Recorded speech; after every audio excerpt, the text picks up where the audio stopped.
My name is Paul Vixie. I'm from Farsight Security. I used to be with ISC, so if you've ever had to stay up late on a Friday night patching bind, it was probably one of my bugs. Here to talk about passive DNS challenges today. Passive DNS was invented about almost a decade ago in Germany by Florian Weimar, and it's become common enough to use passive DNS for security purposes that the bad guys are starting to figure out how to evade this tool. And we knew this was coming. There's no such thing as a silver bullet. So we've been thinking for years now sort of what we would do next once they adapted to what we were doing now. And I have some ideas to share with you on that topic. We're going to give you some examples.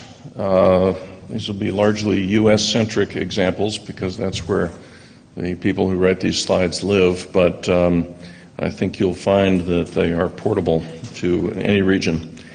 And we have some interesting ways to combine results in a way that sort of restores the capability of passive DNS as a security technique. I guess the first thing to say there is, although my company is in the passive DNS business, we are not the only ones, and this is not a product pitch. I'll be using our product for demo because that's what I have access to, but there are other passive DNS providers, and these techniques will work just as well no matter where you're getting your passive DNS.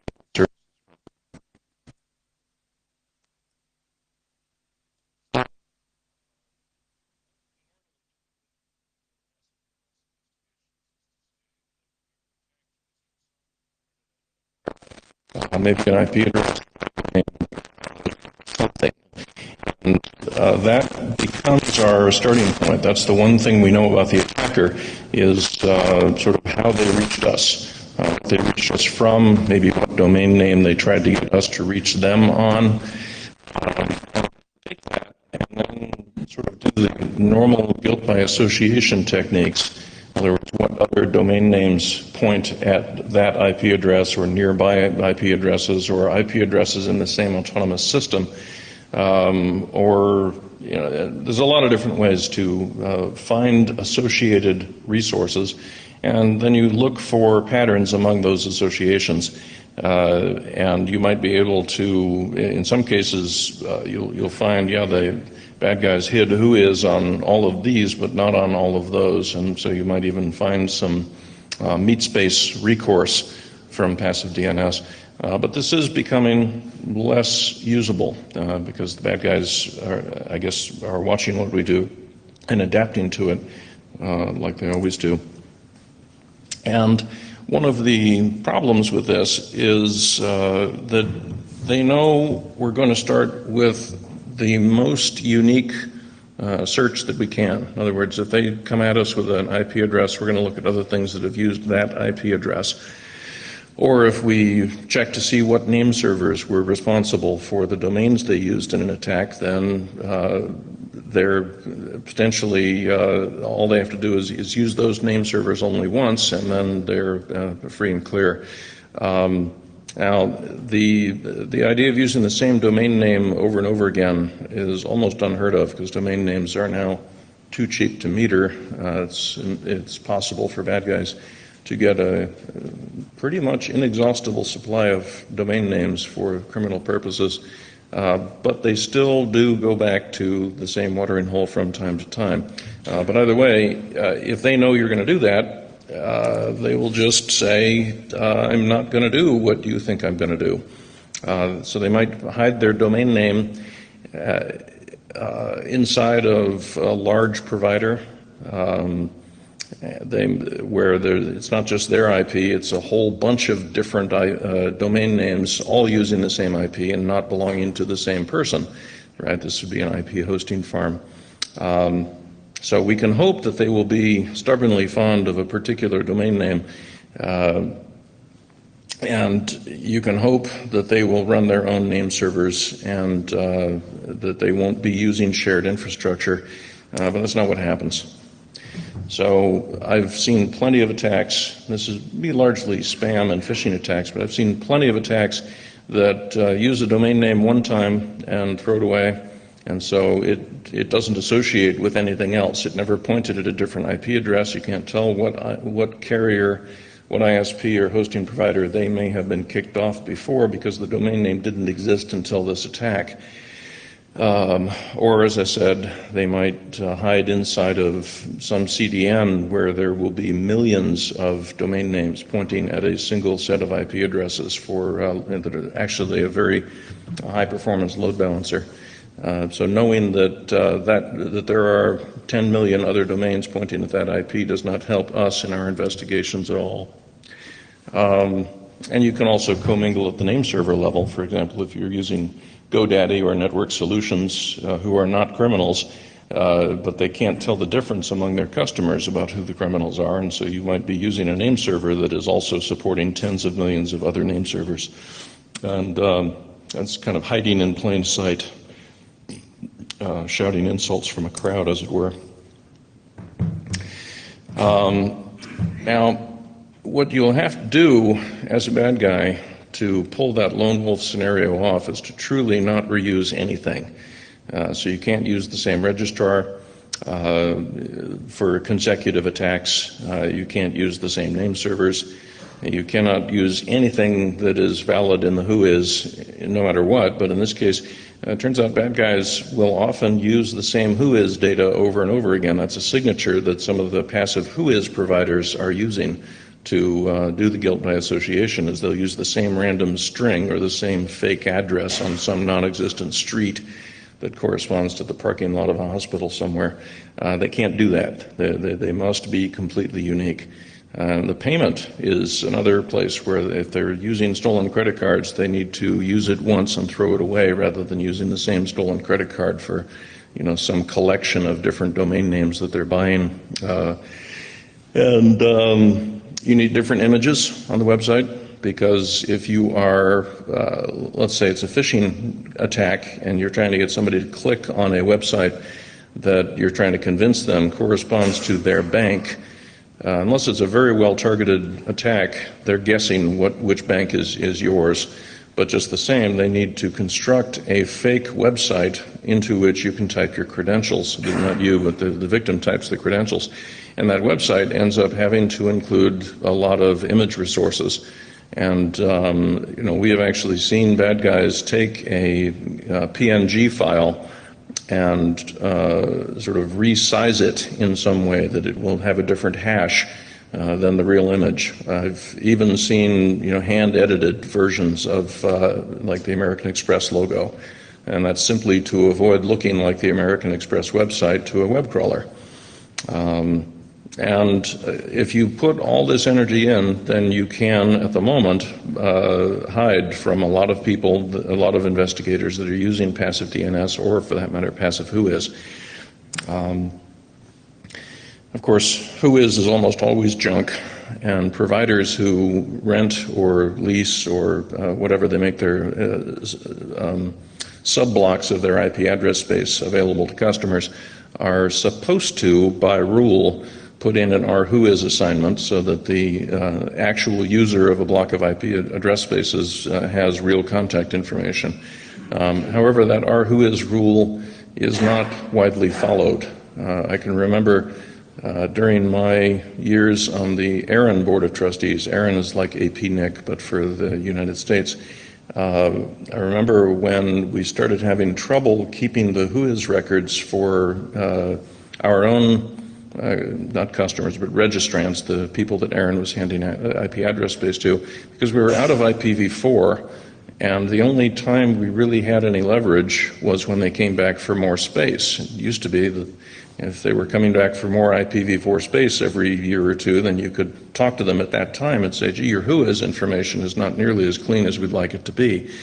You can't do that with V6. Most people come to somebody like AARON or APNIC exactly one time, get a lifetime supply of IPv6 address space, and they will never be back. So you never have an opportunity as an address registry to say that you'd like them to clean up their Whois information. There's nothing, they don't need anything else from you, so there's nothing you can withhold from them until they clean it up.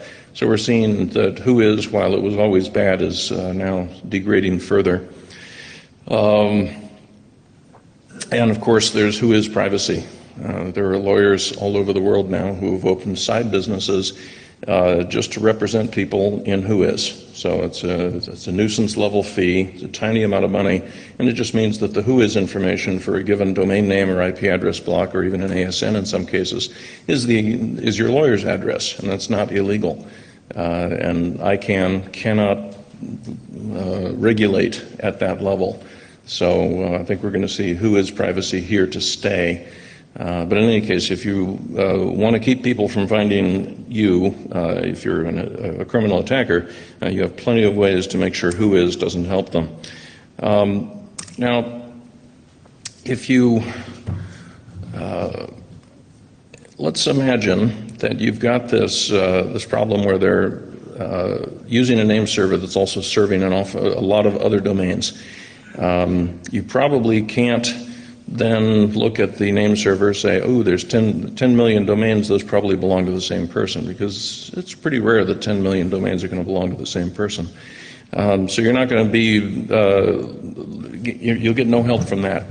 But what you can do is look for the subset of those domains that have also shown up, maybe in the spam house black hole list, or in other reputation systems, and look at the history of other assets. And 10 million is a lot for you and I, but luckily computers are fast, and you can often come up with a subset of those, which if you drill down into the subset, instead of 10 million, you've got maybe 10,000. Then you'll find some kind of similarity in the way that the Whois data has been randomized. So this is weak. This is where we're left if we don't get smarter, and we don't want to be here. Reverse proxies are often used by criminals. That doesn't mean that they're bad. It just means that they can be used for both good or evil. So I would say that Akamai and a number of the DDoS protection services and Cloudflare and so forth are all in this business. And what you'll see there is, all right, so www dot, something that sounds like my bank's name, dot some TLD, is going through Akamai or Cloudflare or something like that, and I can't get necessarily Akamai or Cloudflare to tell me who the real customer is, who they're selling services to. Maybe you don't have lawyers in their country, or maybe you don't want the subpoena process, or there's a number of reasons why a reverse proxy is kind of a blank wall when you're tracking bad guys. So what you can do there that's interesting is look at the records that do not correspond to web service. Right, the quad A record is used to hold an IPv6 address. The A record is the older style that holds an IPv4 address, and those are going to point at a proxy provider. But the other records tend not to. So for example, their MX, which specifies their mail server, might actually point at a real mail server that only serves them, or maybe only serves a few hundred people rather than a few tens of millions of people. As I'll demonstrate further on in this talk, we've also found that the text record often has an SPF, which is a sender policy framework record, to indicate where their email is supposed to come from for this domain. And that, again, can end up uniquely identifying them because they're not putting their mail through the same proxy provider that they're putting their web service through. Now, in spite of the fact that it can be hard to get a subpoena in a country that you don't have offices or you don't have lawyers or whatever, you will often find that these reverse proxy operators are quite ready to cooperate. They might not tell you anything, but they will take your complaint and add that to the pile of complaints that they're already working with their local law enforcement on a similar case. So it's always worth reaching out to them, even if they're not going to cooperate directly and explicitly. So one important technique that we all need to take away from this is the bad guys are watching not just what the security industry does, but what the advertising industry does. So in the ad industry, the thing they most care about is the number of impressions. They want to know how many eyeballs saw a given ad, and ideally they would like them to be unique. They would like to know that the person who saw this ad also saw that one. And maybe that doesn't help them identify you in meat space, but it'll help them show you a better ad or a more targeted ad when you go somewhere else. And that's what cookies are all about. It's a lot of controversy about this type of tracking, but bad guys do the same thing.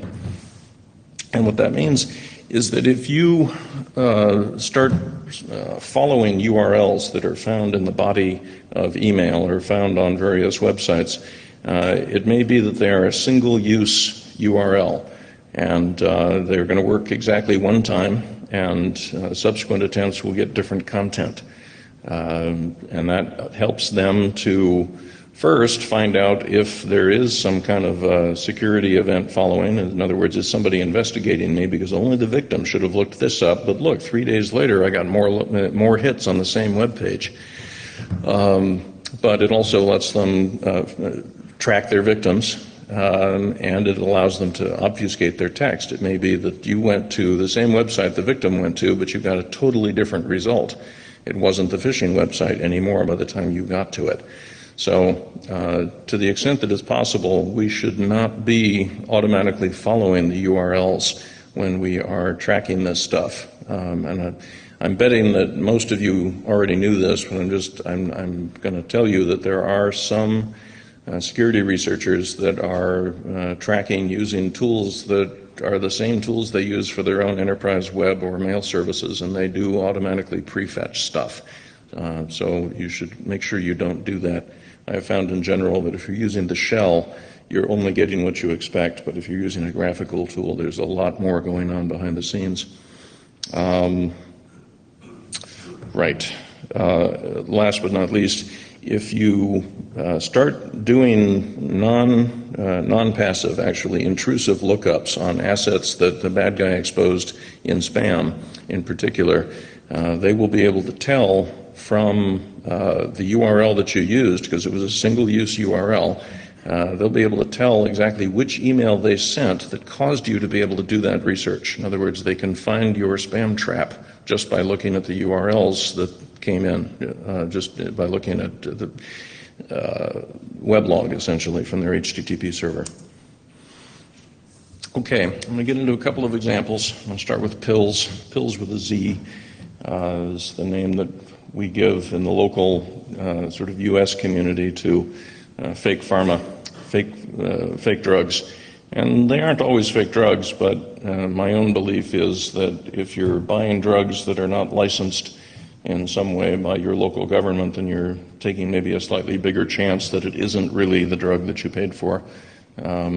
So I myself don't use them. That doesn't mean that it's evil, but it is dangerous, and people have been hurt by it. So taking no moral position, I just want to say this is how you stop it if you don't like it.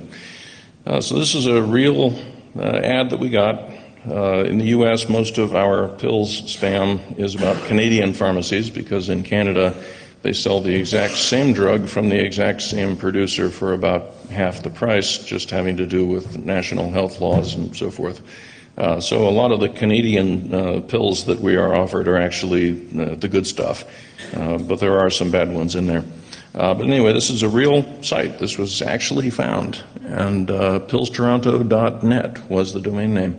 So we took a look at passive DNS, and we said, all right, so we see Cloudflare, and we see that it's been on Cloudflare since June 7th of last year. But what else do we know? Well, it turns out that before they went to Cloudflare, they were elsewhere. And because passive DNS keeps a history, our particular history goes back to 2010, but any kind of history will help you, because if they didn't know this was happening, they will end up using a non-obfuscated IP address that isn't part of a proxy provider, and it uniquely identifies them for a year or two while they're testing and while they're screwing around. And then when they decide to go active and start using the asset in attacks, then they will make this change. This is actually a good demonstration of why passive DNS is helpful, because we not only saw the history, we saw the history without sending any queries into the network. And once again, I want to say this is our particular system, but there are a half dozen companies that offer passive DNS. So whichever one you're using will have this feature. So in this case, we looked at the other domain names that pointed at the other IP addresses, and found a whole collection of different different bad guys and different fake pharmacies, and went through some. There are plenty of Pillz forums, and you can go through there and find out sort of what somebody's online handle was and what they've said about their operations. And anyway, this was a trivial example, but it just showed that history, you got to have history, and this is part of what they have to evade. This is why they now use a domain name exactly once and then throw it away, as they don't want to leave a trail of breadcrumbs leading back to their house. So here's an example. In America, they have something they call football that is not what the rest of the world calls football. It's an odd-shaped ball and so forth. But anyway, there's a lot of money being made in merchandise by not just American football, but real football around the world. The ticket sales is a small part of how that sports commercial industry makes money. And so there's a great deal of money to be made selling fake merchandise that has some team's logo, and people will buy it. And in fact, a lot of times people will buy the counterfeit goods without even caring if it's licensed, because all they care about is that it has their favorite team's logo on it. So it's no concern to them if their team didn't make money from that purchase. So here is sorry, jet lag. This is a news story about how the Immigrations and Customs Enforcement group inside the U.S. government found 5,000 related websites. And we looked at one of those. And San Francisco 49ers is my home team. I was born in San Francisco. I live just south of there now. And so if I were looking for a jersey, I'm not really a football fan, but if I were looking for a jersey, this is the kind of thing I might have found. And this is a pretty good imitation. It's a little bit older. It's a picture of how the website used to look. It tends to be a year or two out of date. But a lot of the style elements were copied from the original website. In other words, they mirrored the whole thing, and then they modified the parts they cared about to make it point at their servers instead of the real servers for any e-commerce that might result. I want to say that even though you can often buy a counterfeit jersey, in this case a shirt or a hat, that has the right logo on it, it happens just as often that you put your money in and nothing comes out. So this is not just a way to sell fake goods. This is often a way to simply defraud someone on a credit card transaction. So anyway, we looked up the domain name. On the left, you have official49ersjersey.com, and on the right, you have nflshop.com. And, just looking at the Whois data, you can kind of tell that there's something wrong with the one on the left. And I'm not saying that there aren't plenty of legitimate companies in China that are selling these goods. This tends to get outsourced all the time. But this was a little bit much. Postal code of 123 is a clue. That pattern also shows up in the registrant phone. And if you know anything about the NFL as a business, then you would know more than what's obvious here, and you would be able to say, they haven't outsourced that. NFL Shop is what they use for all of their football apparel. And you can see the registrar is Mark Monitor. That's a pretty high-end registrar. They charge a lot of money per year because they're not just doing registrar services for you, they're also doing brand protection. And you can also see the creation date was 1999, which is roughly speaking when the NFL decided to get onto the internet. Whereas on the left we see a creation date of September of 2015, and we know that the 49ers have been online longer than that. So if this really were a 49ers website, it would have an earlier creation date. So anyway, this was a pretty easy one to find. Nevertheless, there are some other examples to be drawn from it. So we looked at the address records, and sure enough, they were behind a proxy provider, Cloudflare in this case. I'm not picking on Cloudflare, by the way. I'm using them in the examples because they are very successful, so they show up everywhere, but they're no better or worse than Akamai and all the other CDNs and proxy providers. So anyway, there was a proxy provider, but the MX record, not so. That MX record pointed at DC-96, whatever, a hexadecimal gibberish, not the same domain name. And the address record associated with that MX record, in other words, the place you would open an SMTP session to if you were a victim of spam and you were trying to, send mail saying that you wanted to buy something, would go to this IP address that, again, is not hidden behind Cloudflare. Proxy providers don't do email front-ending because that isn't where the performance problem is. There's no market for legitimate services that hide inbound mail services. So then we did the normal, regular passive DNS dance and asked the question, so what else uses this domain name? Here we used a tool whose output is in JSON format so that we could pipe it through JQ, which is a command line JSON utility.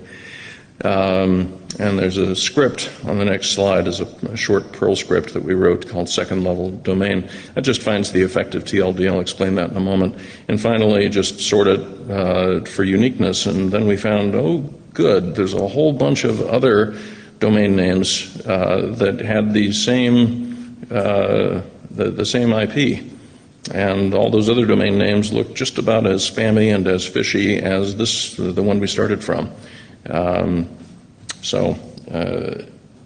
want to say the passive DNS system that we developed has become a bit of a template. So our API is now documented in an IETF RFC, and the tools that I'm using here will probably work on our competitors' passive DNS systems as well.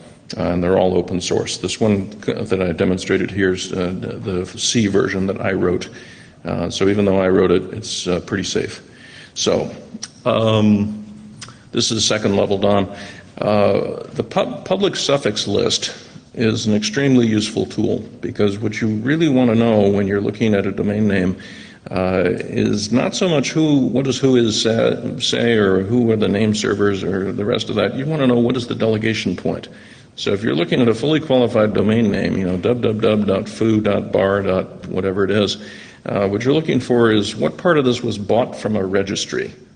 In other words, actually bought from a registrar and then allocated by a registry. So for .com, it's easy. It's whatever is under .com. So example.com, vix.com, blackhat.com, those were all delegation points. And in other parts of the world, it is not as easy to figure out where the purchase occurred. For example, in the United Kingdom, they put all of that stuff under co.uk. There are plenty of free DNS providers that will put something at a third or fourth level. So discovering exactly what is the handoff point between some domain provider and some domain consumer is something originally had to be done for web purposes. In other words, the web browsers of the world have to figure out what should be the domain of a cookie. If you come up with a cookie that says, yeah, I should be sent to any .com site, then you need to throw that cookie away because that would leak a lot of information. So you need to know, as a web browser creator, where to stop people's cookies from traveling. And that same mechanism is very useful for security, because what we cared about, let me go back up here, page up, was not, I want to see that hexadecimal gibberish on every one of these domain names. I want to see the delegation point on all of those, and that's what this second level DOM script does. So these slides will be made available. The publicsuffix.org site has other tools. This is obviously just a short cheesebag Perl script. This is something I recommend everybody use in their automation so that you can throw away the deeper part of domain names that are not really helpful at all in your investigations. Okay, good, we have plenty of time. So we took those domain names and did a Whois lookup, I think. I'm not showing the Whois lookup. But we looked at the domain name, or excuse me, the email address. So it's cj2015tit@126.com. And we went to this really useful online website called Domain Big Data that told us all of the domain names that had that in their Whois contact. And that gave us an even longer list of domain names that were pretty much, we think, owned by the same criminal, even though they hadn't shown up in our passive DNS search. And that actually is the beginning of what I mean by multivariate evaluation, because you're looking at two different data sources and then looking for the intersection between two sets of results in order to filter out the noise. Something that I'm sure the machine learning people do all the time, but this is not machine learning, this is a bunch of shell scripts and Perl scripts. So, controlled substances is the name given in U.S. law to drugs that they really don't want to see sold without a doctor's permission. Now, there are different rules for that everywhere. I recall having trouble buying allergy medication last time I was in Singapore, so probably they have even tighter law here than in the U.S., but every country has sovereignty, has the ability to decide what should be legally sold and not. Anabolic steroids are what's called Schedule 3, and bodybuilding drugs would be an example. And this is bad stuff. I don't know exactly how bad it is. I am not in the anabolic steroid industry myself, so I can't tell you exactly what happens if you take it when you shouldn't, but I can tell you that the government takes it very seriously, and you can go to jail for a long time and pay a lot of fines. In other words, if you can find this stuff online, somebody's taking a huge risk putting it there. And anybody in the value chain, including in some cases credit card carriers, are putting themselves at huge risk just to be carrying this stuff.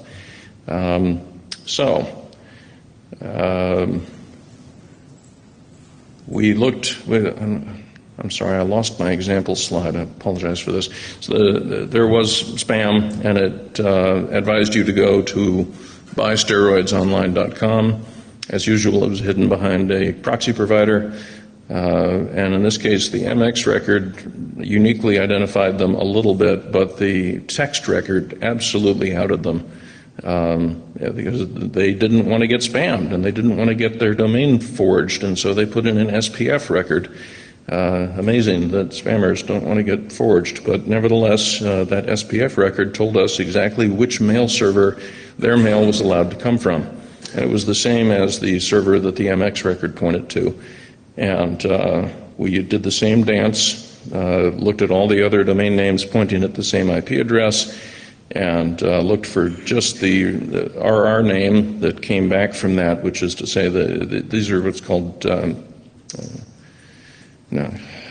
RR name is a DNS technical term, it doesn't matter, just take my word for it. These are the names that pointed to that IP address, ran it through that same little cheesebag Perl script, and we found a whole bunch of related domains, and that gave us more to work with because all of them had worthless Whois information, but each one of those has their own passive DNS history, and you can find out again where they were before they went to the proxy provider. And so simply by doing this short dance and then repeating the process on each of the results you got from this short dance, you were able to make passive DNS useful to you again, even though the bad guys have taken a few steps to try and make it useless.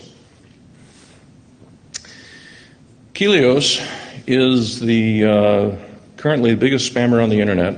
It's spam as a service, so it shows that you can Uberize anything. and it's a botnet, so they download malware into a whole bunch of PCs, not so much for the purpose of credential theft, but just to provide a relay point for a spam run. So the reason that it is hard to stop spam by blocking the IP addresses it came from, which is what I was doing in 1996 with a company called Maps, is that they're moving around constantly, and the places that they're sending it from will be new every hour. And they can only do that by putting a lot of malware into a lot of online servers. I want to mention, by the way, the Internet of Things is going to make this much better for them, because the code that is in your toaster, your microwave oven, your refrigerator, your home thermostat is going to get upgraded less often. So whatever bugs it has will be there for decades, and they will all have the ability to relay spam. Because we tend not to block outbound traffic from these things in case they have to phone home. So think of these as the good old days before the Internet of Things got big. So here we received a bunch of unsolicited mail for a Pillz host. This was europefarm.com. And they were all botted hosts. There are a couple of different Kelihos tracking sites that will tell you who is part of this botnet this hour, but that's not fast enough. They will actually move around in sub-hour intervals, and so you can't necessarily use it to block email, but you can use it to maybe, after you've received something, determine that the reason you received it is that some Kelihos bot relayed it to you. And we went off and looked at that and said, okay, what's going on with all this? They inform you of that. Okay, so as a native butcherer of the English language, I can tell you that's not how I would have written those words. So this is a little bit unusual. And we took that unusual phrase and the other one, a permission. That's something that a native English speaker might not have written. We took that and just Googled for those exact phrases and asked Google, what are the various other websites that use the same text? Because this text became almost a signature, almost a fingerprint for this particular author. And sure enough, there were a whole bunch of related sites. We picked one. So even though the www.europefarm.com was at 186.2 something, this other clearly related site was at 85.159 something. And we decided, all right, let's take the history of europefarm.com, get all the addresses from that.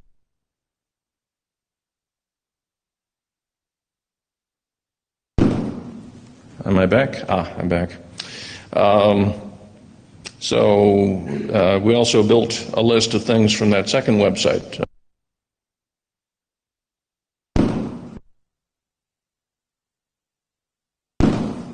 I can just talk loud? No, okay.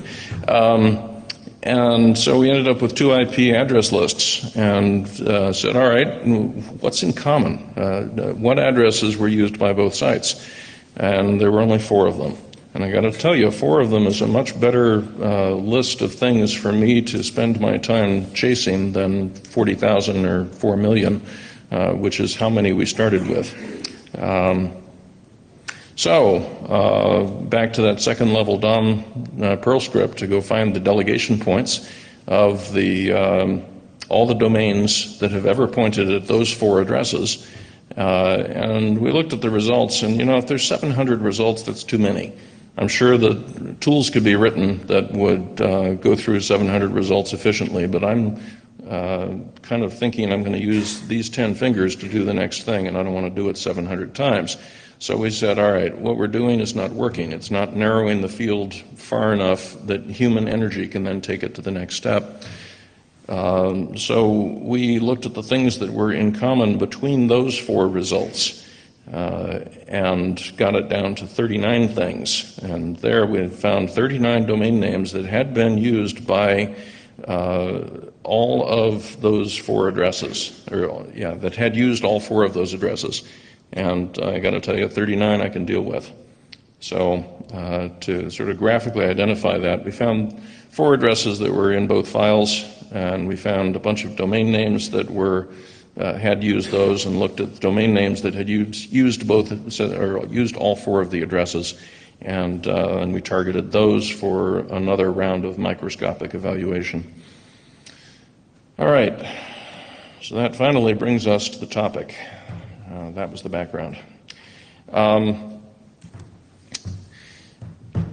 If you are sort of doing data science, you're often in the business of trying to correlate 2 enormous signal sources and make some kind of sense out of it and say, I know that these came from the same place, but they didn't get here on the same path, so they're completely scattered, they're all over the darn place.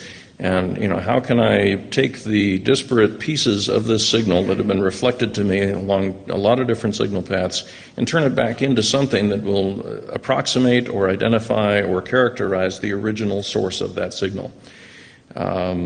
So what this looks like graphically, and this is from a textbook that then went into Wikipedia, this is what multivariate stuff looks like, is that if you're getting a signal on the left and a signal on the right, and you simply plot them in 3D space and look for the density, then you will learn what the original signal probably looked like. Now, I wish that what we could do with passive DNS would be as easy as this. It's not. Now, one of the things that we don't do is sort of hope that it's all going to be linear and straightforward, as the signal processing example I just gave. And it's not continuous, and there aren't standard metrics. There isn't even a standard order of magnitude to search within. So visualizing this will not produce anything as clean as what I just showed you. What we do is we look at Booleans or multiple choices, look at your position on the spectrum, and we try and come up with some really coarse-grained metrics from each signal, because we're not treating this like a machine learning problem. This is we're not trying to get the next great patent in how you do signal processing. We're trying to find bad guys, and so we got to keep this simple. So some of the examples I've shown you actually already did that, where you simply make several lists and look at the crossover between different output sets. So here we were wondering, all right, Google is not a criminal in my opinion, and we have seen them in our database, I don't even know how many digits, that's almost 1.8 billion times.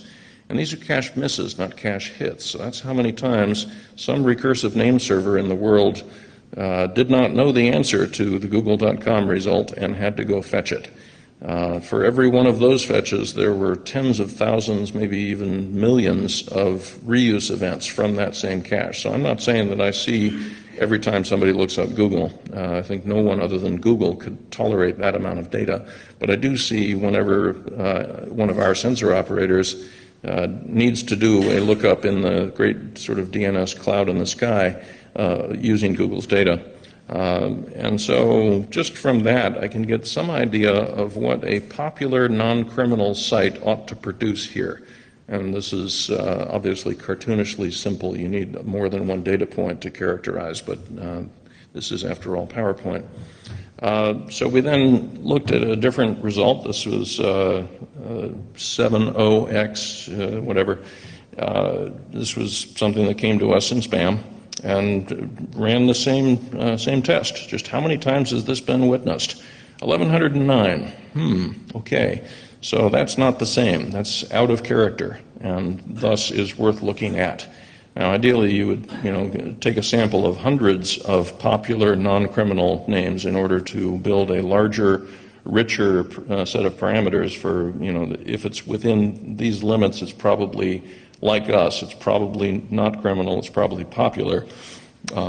But you would end up, hopefully, with a cutoff, a threshold filter like this, where you just say, at 1109 observations, it's worth me checking further, whereas with 1.8 billion observations, it's not. I can't get further along this path. Let's give up. And ultimately, all warfare is economics. You're trying to drive your costs down and drive the other guy's costs up. And so one of the ways you drive your costs down is to avoid pathways to nowhere. So the earlier you can stop searching in a direction where there's probably going to be nothing there, the lower your costs will be, the better chance you're going to have of winning that battle. Now a lot of host names are just crap on the face of them. We see about 500 new fully qualified names per second. Only 2 of them are delegation points, by the way. We only see 2 delegation point creation events per second, but we see 400 or 500 of these longer names being created every second. And if you do some fairly simple pattern matching, you can tell that this is not Apple. But it might look like Apple to an unsophisticated user. And statistically speaking, you know, we've got more than 2 billion users on the internet today, and most of those people are unsophisticated by the standards of this room. So this works. The reason that we see this is not that somebody is trying to make it work and they haven't figured it out yet. We're seeing this because it has always worked. Because if people see Apple somewhere in the middle of something, they'll say, it probably is Apple. But then you go there and it isn't. It looks vaguely Apple-like on the website, but this is not an Apple website.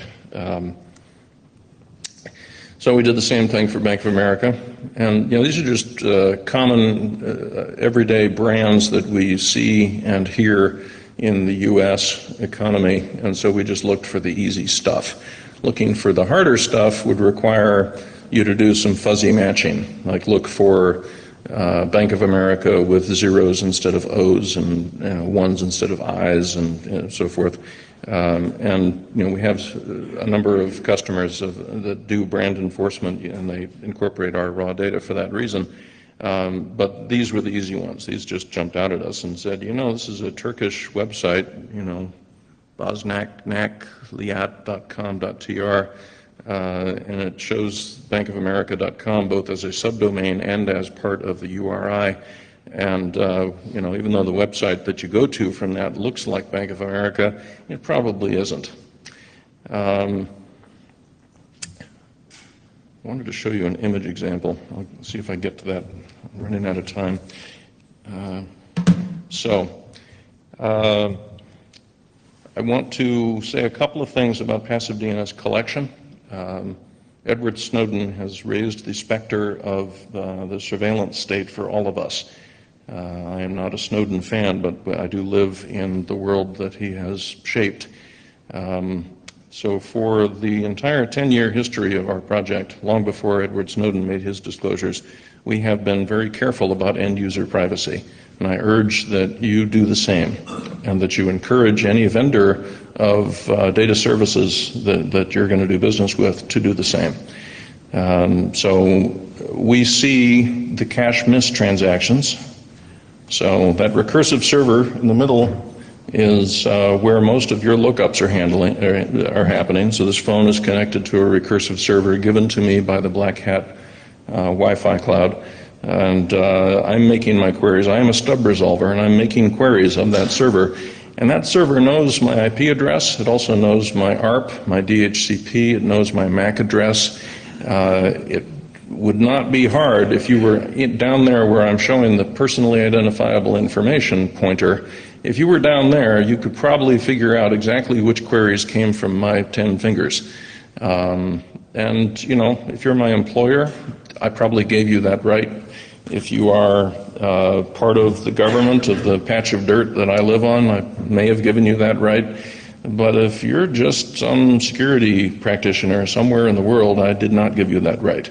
And you should not be doing anything that helps you correlate my activities to my identity. And we don't. We collect above the recursive, so all we see is when that recursive server doesn't have something in cache and has to go fetch it. So we see the IP address of the recursive server. And that means if you took some really horrible child sexual abuse website and you saw that you had a lookup for that domain name, and you've got the itch to like drive over to their house and kill them or something like that, you can't. All you know is that they were, in Texas somewhere, because they've got one name server complex for all of Texas in a particular ISP that I know of. And that's good. That doesn't mean that I want to see more child sexual abuse. That means that I don't want to be in the surveillance business. And I'm hoping that none of you do either. So what I have tried to show here is how you can take the traditional passive DNS results that are working less well and combine them with some non-DNS data to go multivariate in your searching. We all need to be, scanning our own employers, our own networks, our own universities, and so forth, and building up more data that we use for our local investigations. But I'm hoping that none of that makes it into the cloud.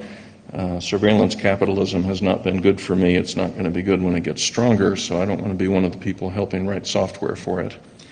So I have much motherhood and apple pie on this slide. So let me say thank you. Thank you for coming. It's early in the morning on day one. You are all hard asses for being willing to get out of bed and be here at all. And we have about 7 minutes for questions.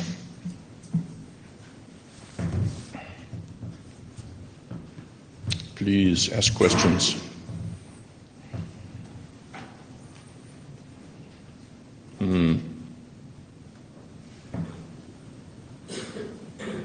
Yes, sir. What can you actually do when you identify somebody? I'm sorry, say it again. When you identify somebody with this, what can you do after that? So, thank you for pointing out that I'm only talking about the detection and enrichment phases. Once you know where something came from, really what you're going to do about it will depend on you. If you are in the law enforcement world, or if you have close ties there, you may be able to launch a criminal complaint against somebody who did some bad thing. If you're not, you may still be able to, let's say, launch a civil lawsuit. That's another common form of recourse.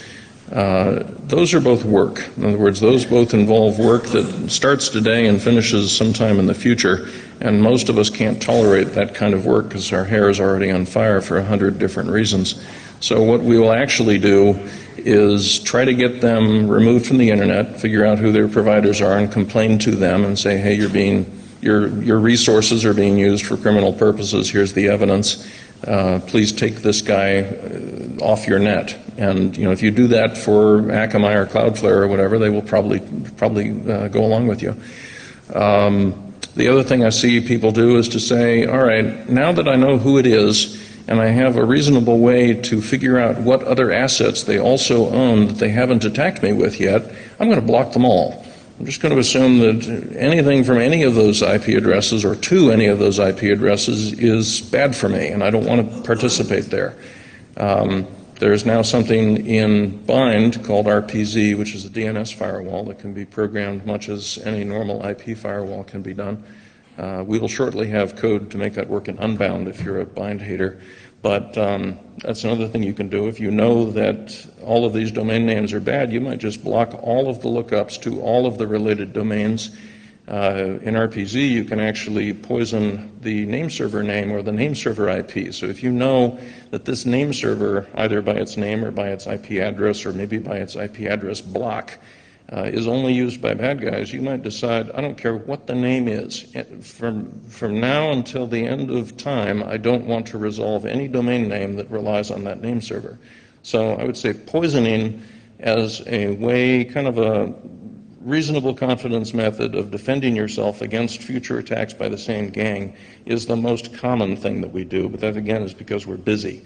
If we weren't so busy and we actually worked on recourse that would hurt these guys, either put them in jail or cause them to pay big fines, then we might actually start to curtail the future damage a little bit. Right now, all we can do is defend a small part of the net that is sort of high enough up the technology totem pole to be able to use these techniques, And unfortunately, that leaves enough victims out there that these bad guys don't care that they can't get to you anymore because they have plenty of other raw meat to go after.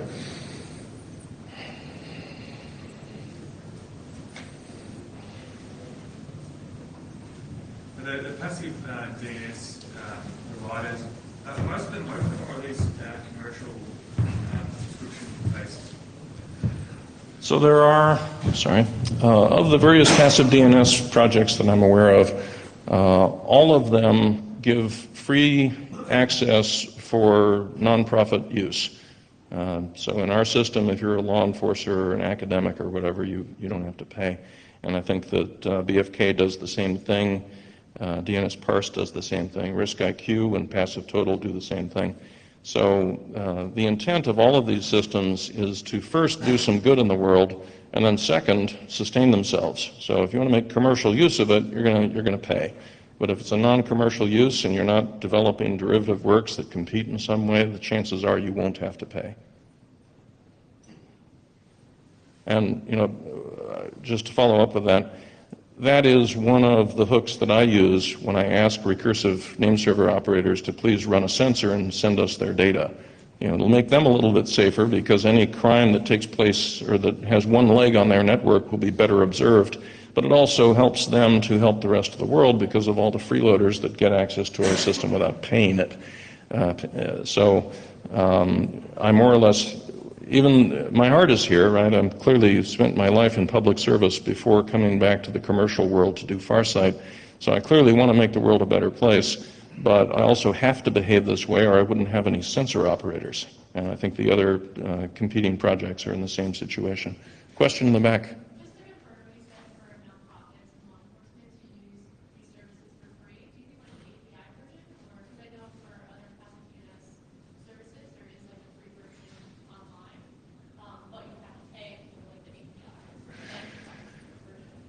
If it's, well, I can only answer for myself. I don't know the precise business practices of the other passive DNS projects, but if you're an academic and you need the API because you're trying to push out chapters for a PhD thesis, you will not have to pay.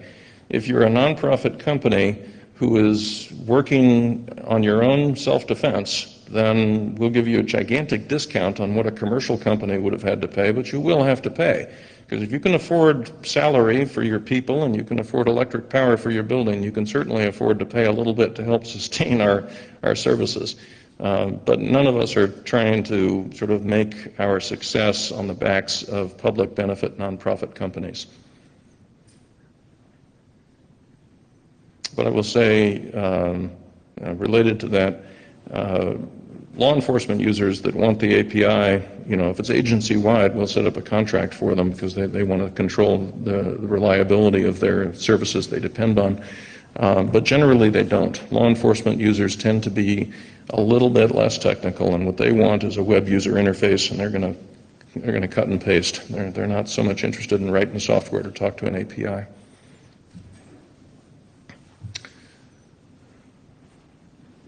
Any other questions? It's 14 minutes after the hour. So again, I thank you for coming.